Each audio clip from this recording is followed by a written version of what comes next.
story, how Mitch Rapp became an American assassin.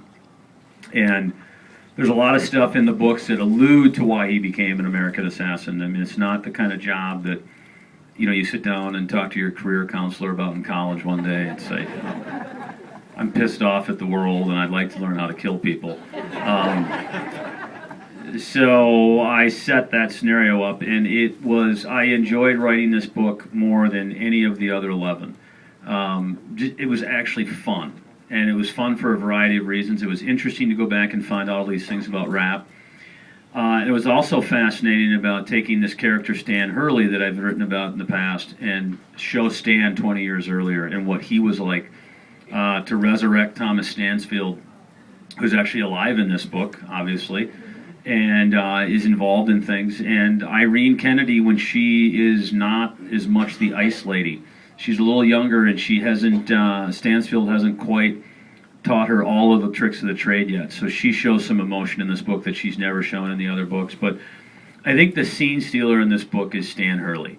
And you will, for those of you who haven't read it, which I assume is most of you since it's only been out a day, you're going to get a huge kick out of this guy. He is one of the most crass, outspoken, surly guys on the planet. And he and Rapp from day one butt heads.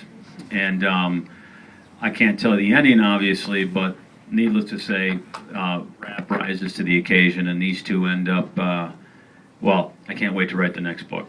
And that's the big debate right now. I've always envisioned writing 3 books about Rapp in his 20s. And the thought is we would call it the American Assassin series. We're trying to come up with all kinds of ways now to not confuse the reader. The 2 questions I am most often asked are, what are the order of the books, and when are they going to get a movie made, and who's going to play Mitch Rapp? I guess that's 3 questions, but the second one kind of rolls into one. And artistically, I would prefer to write the next book about Rapp as the follow-up to this book. I would prefer to get that. I'm enjoying this so much, I'd like to keep writing it. New York's afraid that they want me to get back on the let's predict the future train and figure out what the next big terrorist attack is going to be and do that. And we haven't decided yet, but I'm leaning towards writing the follow-up to American Assassin. And I think I mean this sincerely, please go on my website after you've read it and say your piece. Write the follow-up. No, I'd rather have you go back to, what was going on after Pursuit of Honor.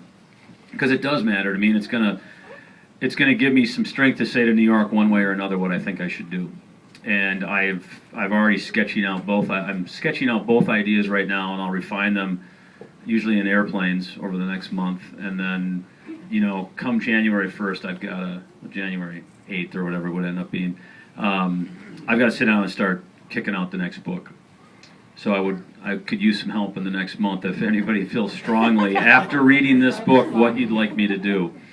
Not that I'll do what you want me to do, but I'd like to at least hear your opinion. We're going to open up the floor a little earlier.